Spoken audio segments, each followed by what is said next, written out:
자, 프로세스는 전략과 구축과 운영이 다른데 서비스 기획 범위에서 전략이라고 했을 때는 이제 방향성을 찾기 위해서 리서치를 하고 리서치 결과를 인사이트를 뽑고 그걸 가시화해 전달하는 거죠.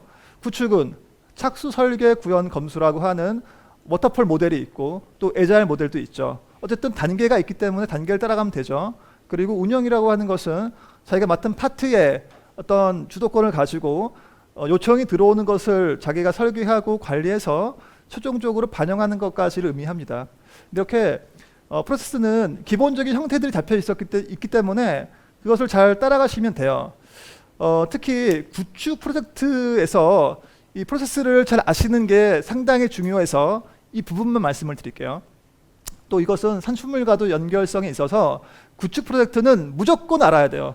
무조건 어떤 단계에서 어떻게 이어지는지가 머릿속에 잠을 잘 때도 머릿속에 있어야 된다는 거죠. 자, 구축은 크게 착수, 설계, 구현, 검수로 진행됩니다.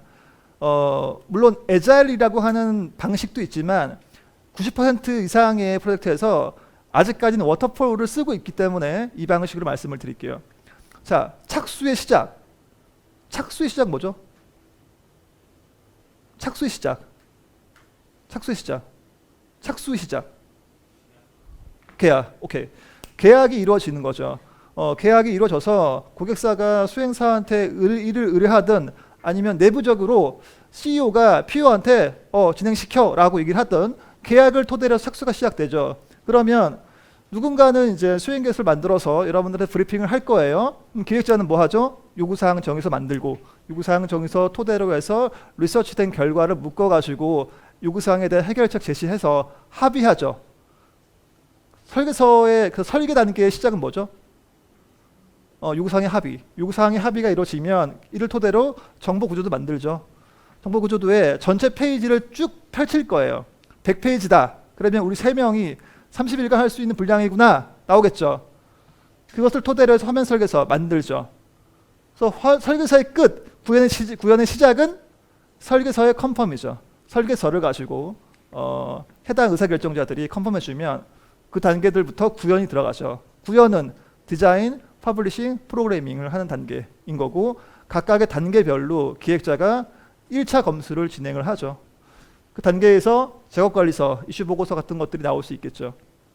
그리고 구현이 끝났다. 구현의 결과물들을 검수했다고 했을 때 이를 전체적으로 검수할 수 있는 단계가 필요하죠. 이를 검수 단계라고 하는데 기획자가 테스트 시나리오를 만들어서 테스트를 어떤 방식으로 할지를 제시하죠. 그리고 그 제시된 방식대로 테스트 참여자들이 진행을 해서 OX 통과된 것들 모아서 다시 테스트를 진행하고 이것을 통과되게 되면 사이트를 오픈 이후에 서비스 매뉴얼 만들어서 인수인계 진행하죠.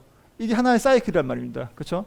이 구축 기획에 대한 사이클만 정확하게 알아도 여러분들이 참여할 수 있는 프로젝트 양이 굉장히 많아요.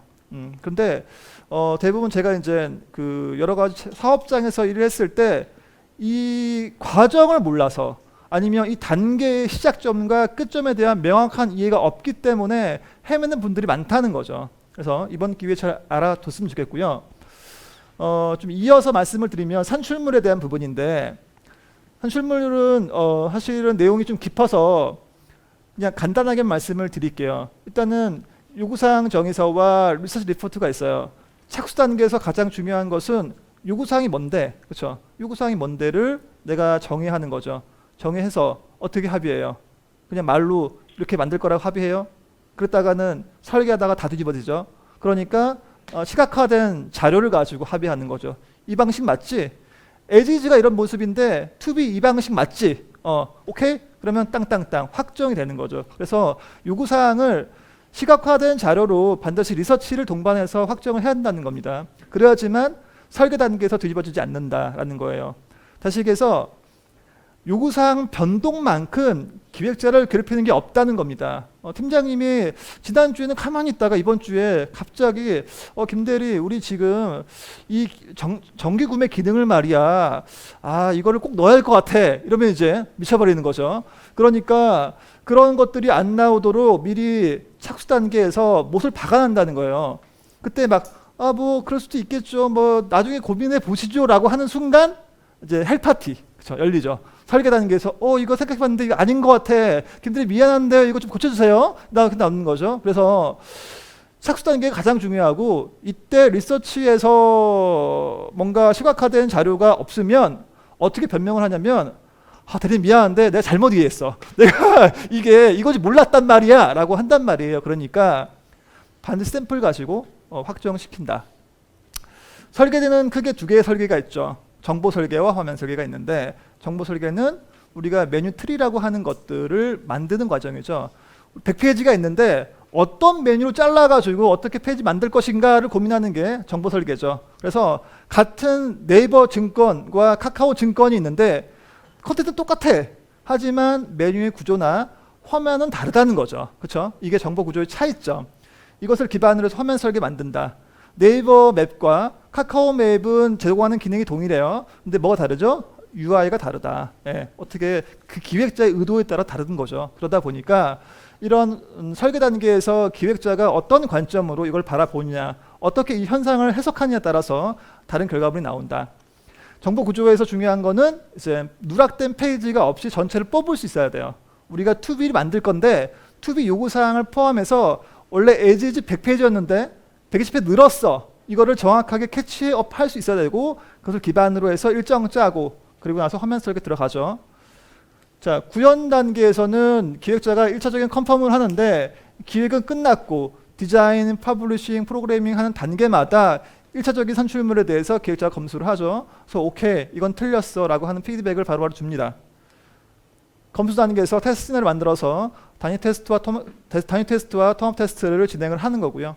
그래서 이제 이런 것들을 가지고 사이트 오픈을 하고 인수인계를 통한 이제 서비스 매뉴얼 인계가 있겠죠. 산출물에 대해서도 사실은 인터넷에 다 있어요. 이런 내용들이. 그러니까 여러분들이 관심 갖고 정확하게 찾으면 되는데 문제는 뭐죠? 대충 하는 거죠. 화면 설계 나도 해봤어. 그거 정보 구조도 나도 해봤어. 대충 하는 게 문제인 거예요. 그러니까 기획이 딱딱딱 집어줘야 되는데 어설프게 넘어가다 보니까 그게 다시 돌아오는 거죠. 구현을 하다가 이거 팝업 없는데? 그러니까 다시 설계를 해야 되는 그러한 상황이 벌어진다는 거예요. 정확하게 알고 있어요. 정확하게. 자, 10분이 남은 관계로 5분만 더 하고 5분 정도는 Q&A 받을게요. 포트폴리오 아까 말씀드렸죠. 제가 저를 소개하는 것보다 훨씬 여러분들이 풍부하게 있을 거예요. 이 사람이 저런 거 했구나. 그렇죠? 마찬가지로 여러분들을 인터뷰하는 것보다 여러분들의 문서를 보는 게 훨씬 더 풍부하다는 겁니다. 어떻게 준비할 거냐? 제 이름 뭐예요? 제 이름 기억 안 나죠? 저 아까 뭐라고 소개했어요? 제 소개 뭐라고 했어요? 이유 있는 서비스를, 그쵸? 이유 있는 서비스를, 그건 기억에 남는다는 거예요. 내 이름은 관심이 없어. 근데 이유 있는 서비스를 설계해? 뭔 개소리야? 이렇게 생각할 수 있을 거 아니에요. 그렇죠? 그러니까 이제 그렇게 여러분들의 가치관은 남아요. 기억에. 이게 임팩트가 그래서 더 클수록 더 오래 남는 거죠. 여러분들을 소개할 때 여러분들을 소개할 수 있는 특별한 가치관이 중요하다. 구조화되어 있는 프로젝트 산출물, 그다음에 특장점으로 구성되어 있는 구조, 풍부한 자료, 요약된 내용, 카피를 잘 이용하고 완결성 있게 가져가는 게 중요하다는 점들을 제가 아까 이제 보여드린 샘플과 같이 말씀을 드려볼게요. 오케이, 감사합니다. 자, 그래서 결론이 뭔데? 여러분들이 평소에 할 수 있고 지금부터 할 수 있는 게 이 프로세스와 산출물과 포트폴리오예요. 이거는 순환의 과정을 지니고 있어요. 프로젝트를 띄워서 프로세스를 잘 수행하면 산출물이 잘 나와요. 이것을 또 포트폴리오에 잘 반영할 수가 있어요. 포트폴리오 풍부해져. 이 포트폴리오 다시 일을 얻을 수가 있어. 그렇죠? 이러한 순환 과정에 대한 이해를 가지고 일단 이것을 잘 해 나가시면 이제 장기적으로 봤을 때는 성장 시스템이 만들 수 있다는 거죠. 그렇죠? 그래서 이제 경력의 안정 그리고 수입의 확대, 성장이라고 하는 저로서는 저의 지표, 또 여러분들 입장에서 여러분의 지표를 만드셔서 성장하시고 성공하시는 그러한 방향으로 가시길 바랍니다. 장표 2개 남았어요. 자, 촉진할 수 있는 촉진제. 첫 번째, 학습력이죠. 학습력. 제가 가장 20년간 프로젝트 했을 때 가장 어려웠던 3가지 프로젝트. 첫 번째 젤네일. 도대체 이게 젤네일이 이게 뭐 이게 네일이 있고 패디가 있고 그쵸? 뭐 롱이 있고 오발이 있고 뭐 여러 가지가 있었죠. 제가 한 번도 안 써본 거였는데 이걸 하기 위해서 상당히 힘들었어요. 하지만 학습력이 중요하다는 거죠. 제가 물어봤어요. 주위에 있는 동료들 또 와이프한테 가가지고 젤을 붙여주면서 그 램프 대면서 물어봐서 제가 이제 알아냈습니다. 그래서 이제 아 이게 이렇구나라는 것을 알아서 설계를 할 수 있었죠.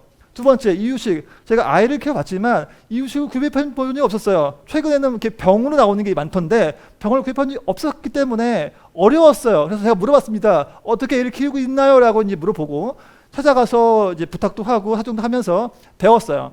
세 번째 홈쇼핑.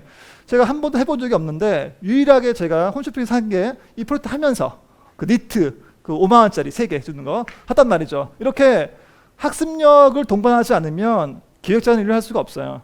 내가 원하는 것만 할 수가 없기 때문에. 그래서 여러분들이 항상 평시에 배워야 돼. 평소에. 저는 오늘 자리가 되게 좋았던 게 다양한 주제들이 있잖아요. 그런 기초 지식이 있어야지만 여러분들이 그 프로젝트에 갔을 때 원활하게 수행을 할 수 있다는 것이죠. 그래서 첫 번째 학습력. 두 번째는 글쓰기와 읽기는 되게 중요해요. 글쓰기와 읽기는 기획산출물들이 문서로 끝나기 때문에 그 문서가 퀄리티가 차이가 날 수밖에 없죠. 근데 이 글쓰기와 읽기라고 하는 활동을 통해서 그 품질을 높일 수가 있어요.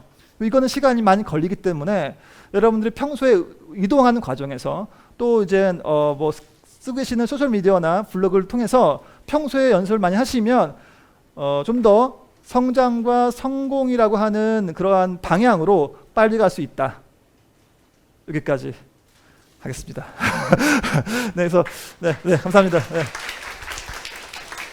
그 Q&A 시간 있어요? 없어? 네. 그러면 여기까지 하고 제가 지금 이거 이제 그 자료가 아마 공유될 텐데 뭐 제 메일이나 카톡 같은 거 주시면 제가 도움드릴 수 있는 내용들을 피드백 드릴 테니까 또 이후에 만날 수 있었으면 좋겠습니다. 네, 수고하셨습니다.